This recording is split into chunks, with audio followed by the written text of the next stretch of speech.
Get higher, baby. Get higher, baby. Get higher, girl. Hey.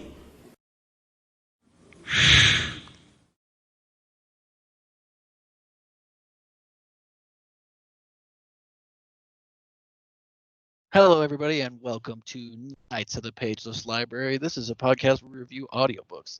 Today, we are taking a look at July's Audible Originals, and we just picked two at random. And the two we picked this month were The King of Sting and Agent 355. Yep, and I picked them, so if by the end of this you think they're stupid, you can blame me for that. Or if they're great, you can blame me for that too. I don't think you're getting any praise.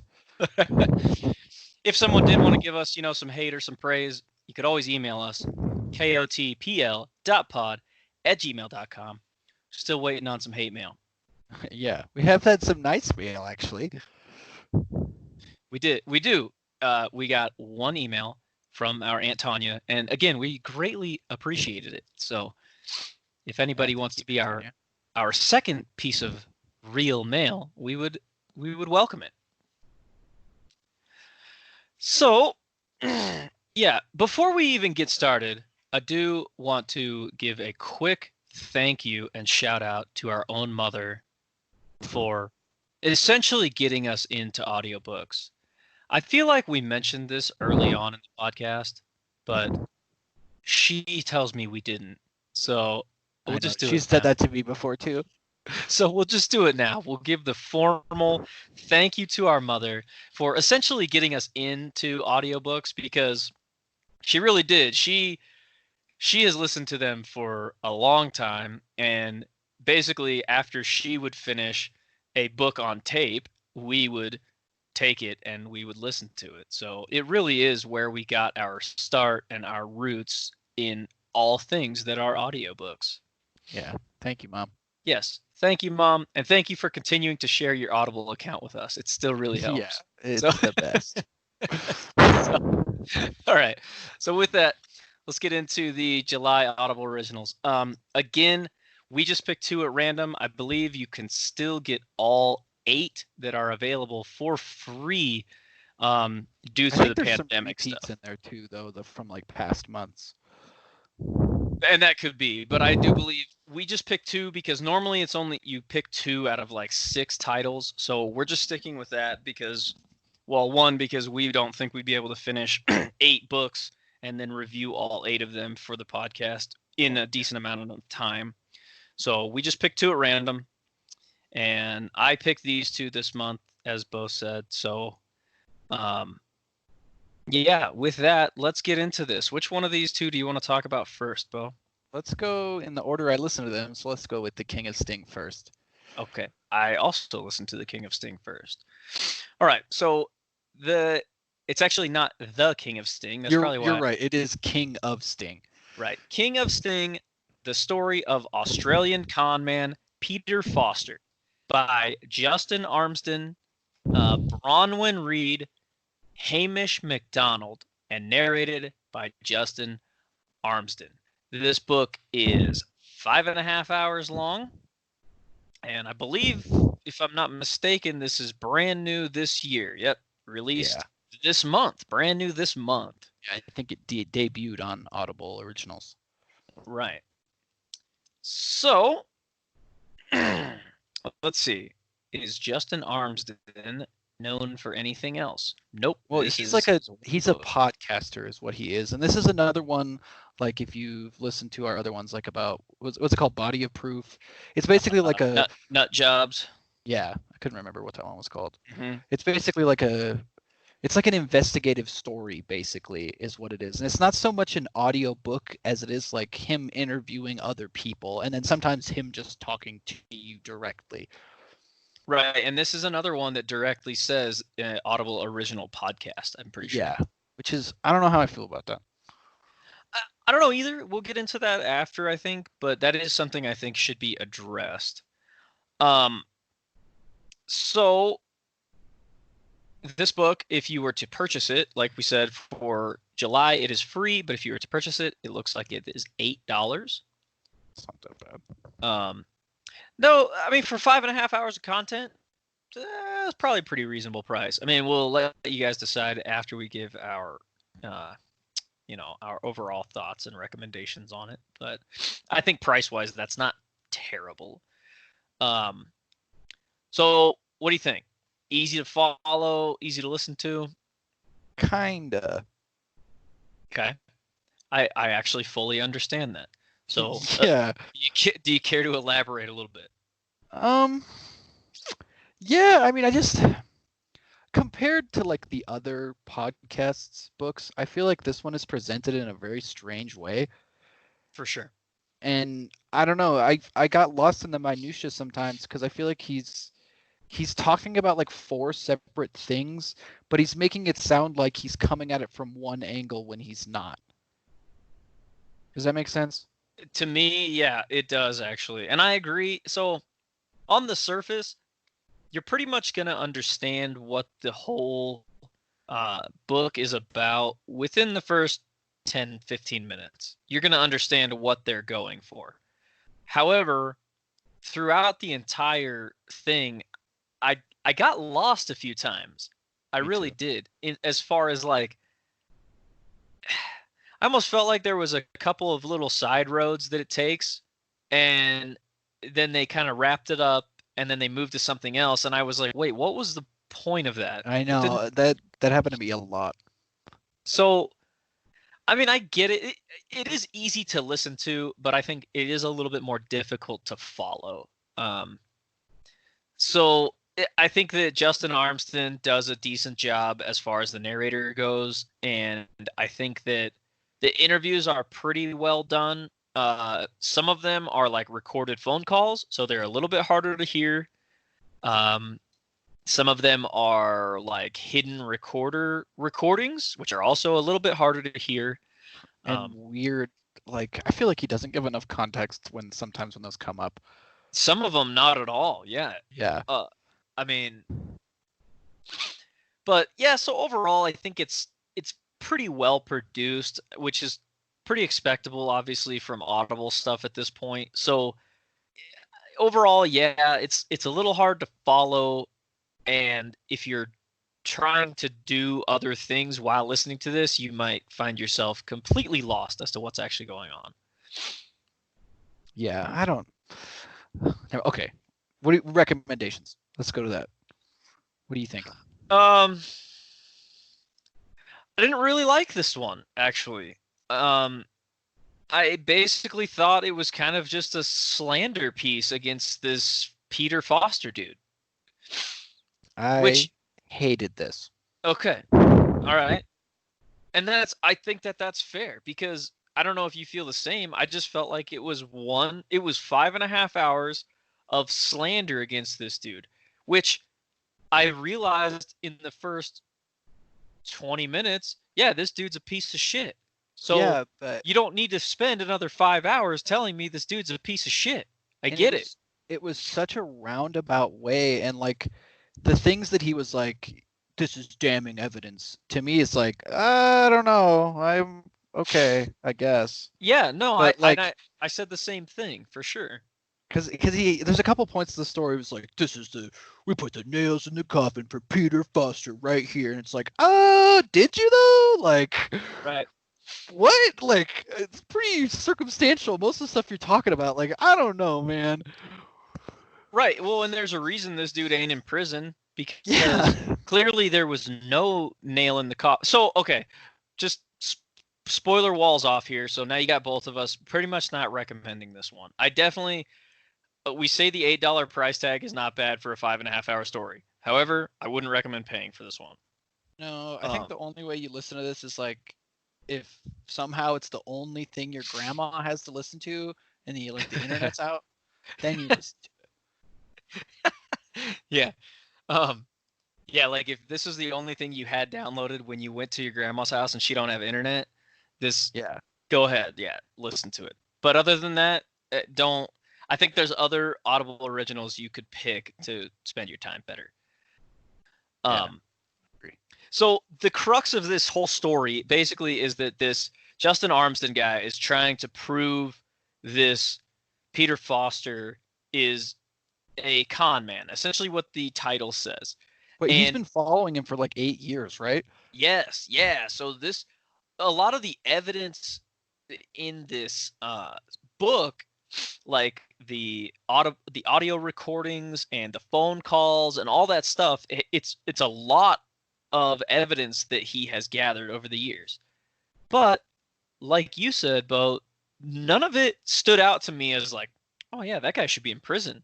Well, but Like, he opens with that phone call when he's talking to another guy, and it's like he was clearly talking about killing him. It's like, was he?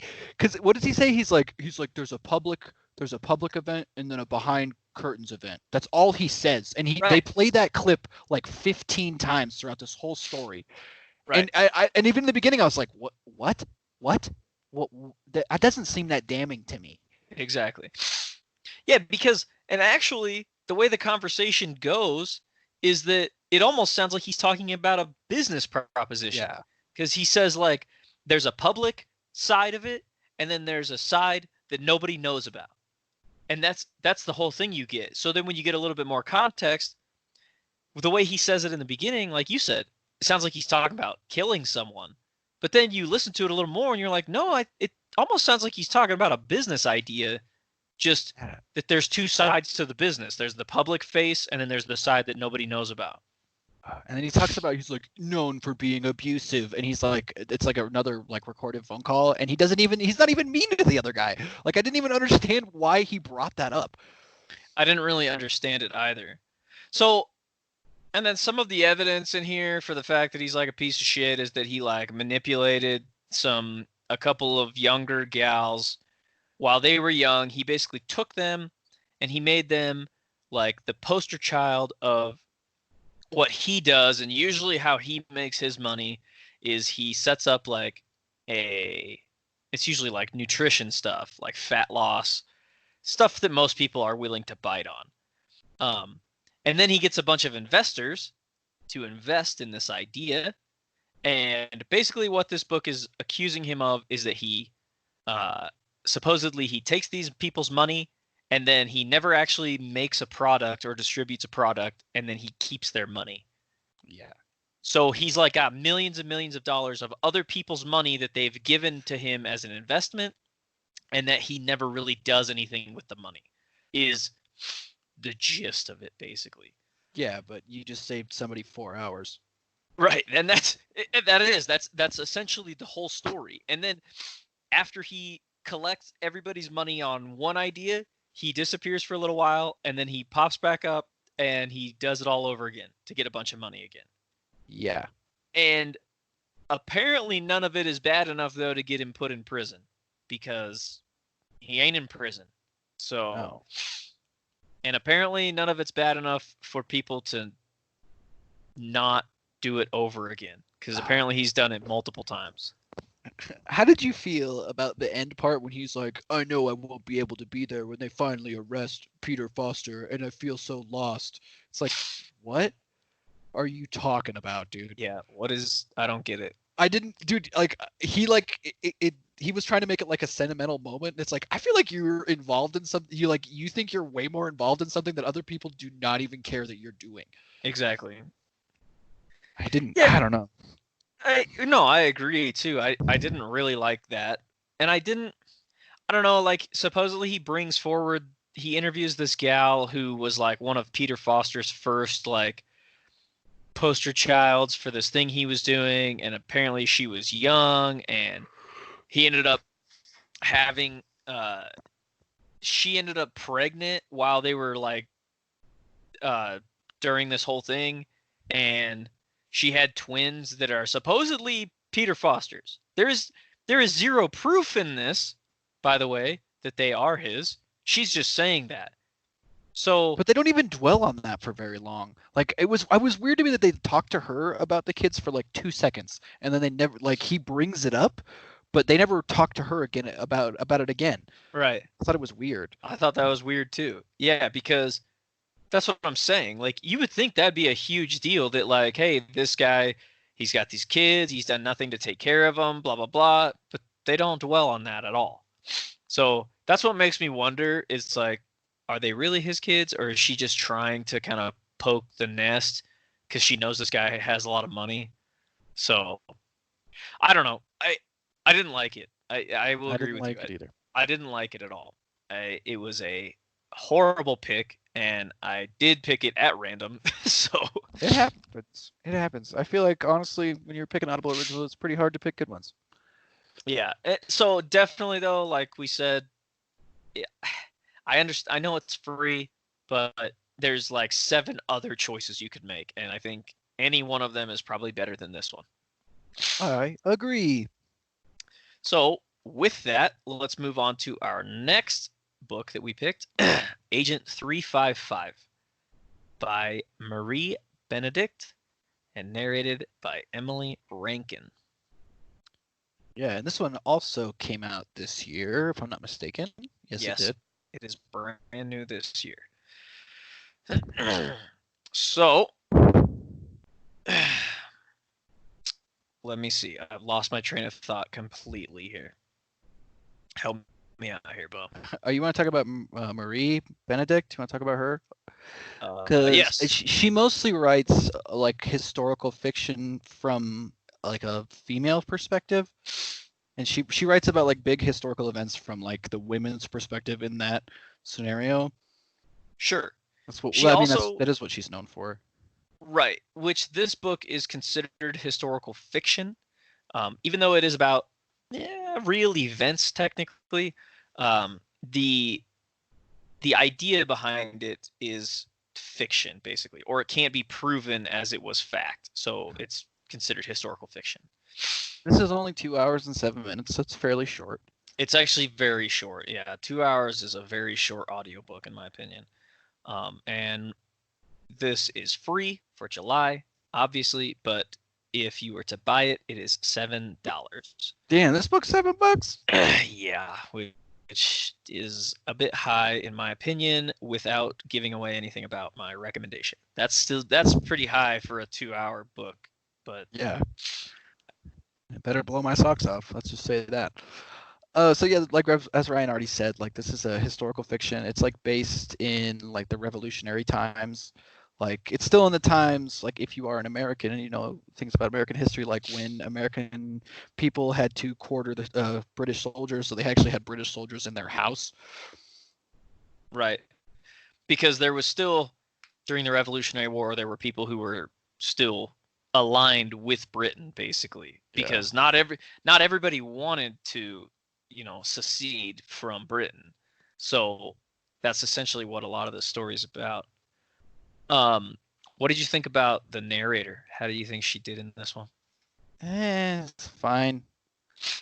I thought she did all right. I don't think she detracted from the story at all. Yeah, I guess that's what fine to me means. Yeah. She didn't add to it either, though. No, not really. But overall, I thought she did pretty good. So, What do you think? This is easy to follow, or kind of it's a rough journey? actually, I think Rough Journey will sum it up for me in the fact that I hated how many names were in it. Yeah. That would be without giving away my recommendation, that would be my biggest gripe. Is there's so many names and they don't stick to a first name or last name basis. No, they don't. They literally would change it every 3 times in one paragraph. They would call somebody by their first name, then they would call them by their last name, then they go back to calling them by their first name. And I'm like, how many people are in this story? Because it's a lot of names. Yeah, it's probably, if I had to guess, of this 2-hour runtime, 30 minutes of it is names. Minimum, yeah, because a lot of time is spent on just describing who she's talking to, which is fine. And I get it, these are supposed to represent like real things that happened, and that's fine. But there could have been a little bit more elegant way of introducing the names and I get it, short runtime, sure.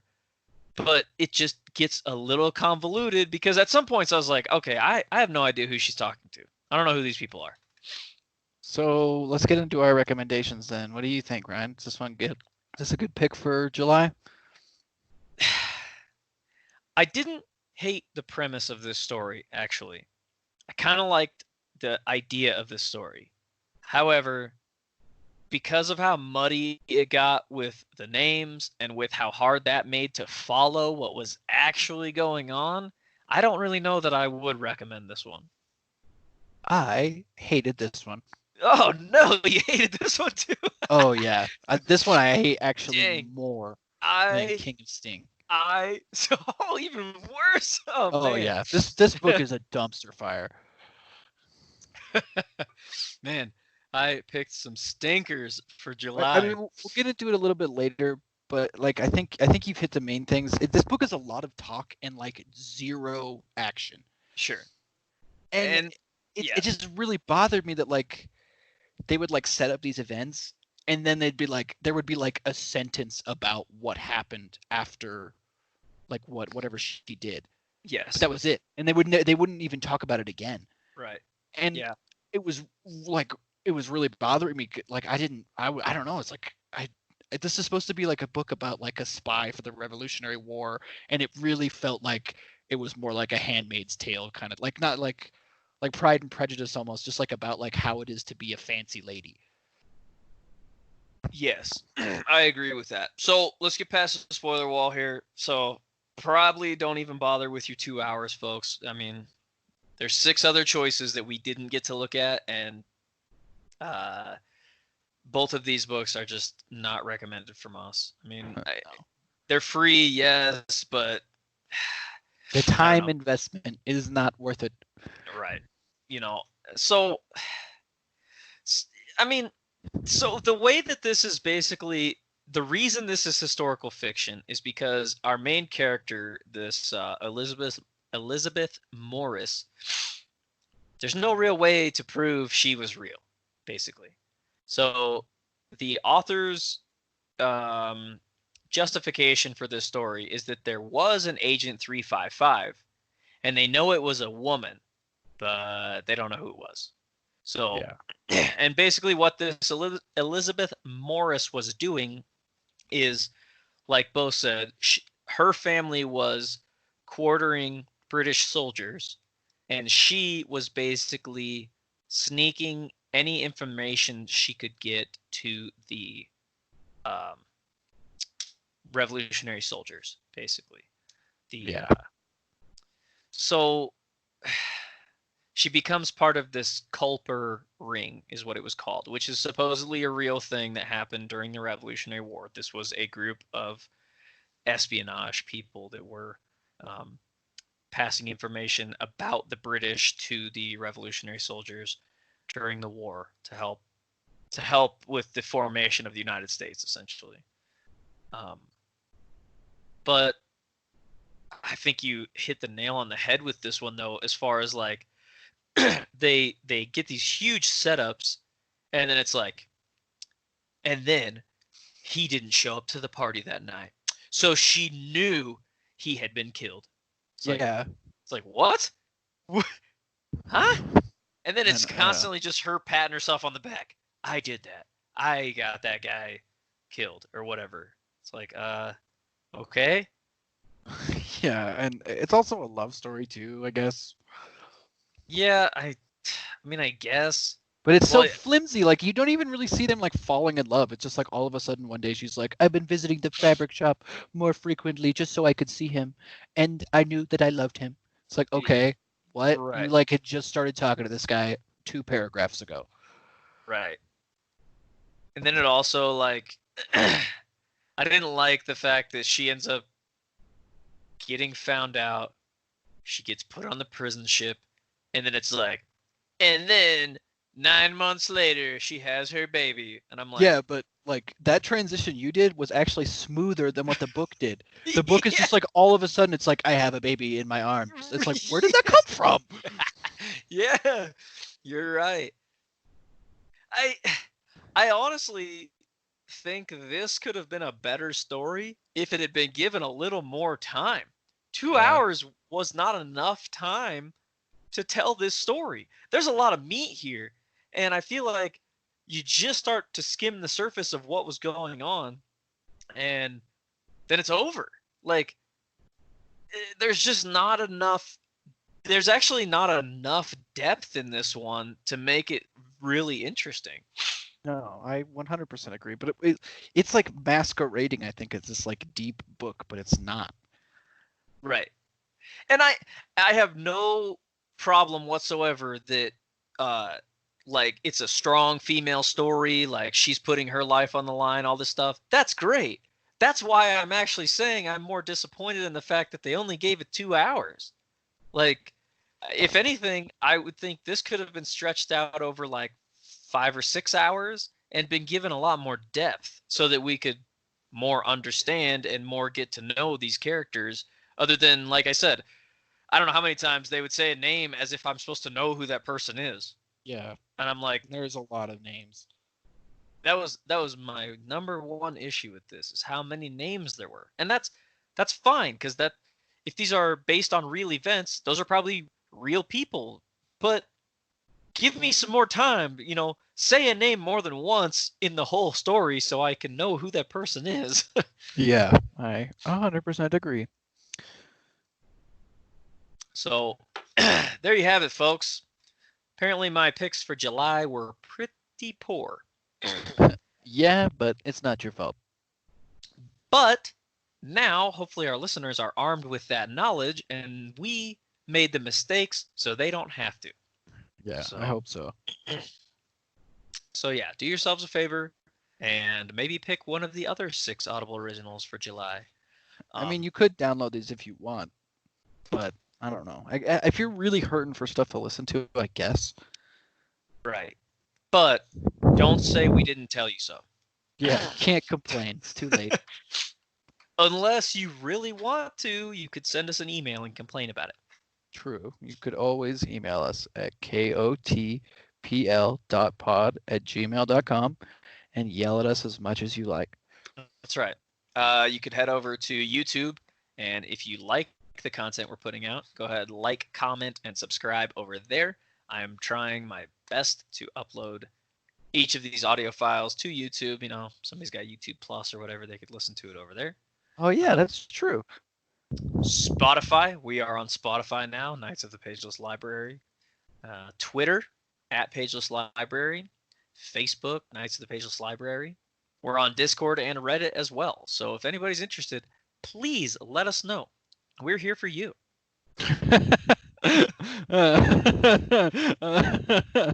Or something sorry. like that. Oh gosh. Okay. So yeah, let's wrap this one up. Let's What are put we gonna July's Audible Originals in the bag. Yes. So let's- next time will be another episode in our Anime Squires. We'll be doing 4, 5, 6 of Parasite the Maximum. And then Sure. we'll be doing Fellowship of the Ring. Yes, at some point we will get to Fellowship of the Ring. I know some people are waiting with bated breath for us to talk about that. Since we've... that one guy who listened to this whole thing is like, son of a bitch! Yeah. Just throws all his stuff on the ground. I wanted to hear him talk about the Fellowship. Oh. They've only been saying it for like a month and a half now. Well, in our defense, it's a long book. Yes, and we promise we're getting to it, but we also feel like we need to do that one some justice. So, yeah, and it is extremely long. It's like 20 hours, which is pretty hefty. So, Oh, it's so hefty. but we promise we'll get to it. It is coming. So look forward to that one. Yeah, you can wait with bated breath. That's right. So, and with that, we hope to catch everybody in the next one.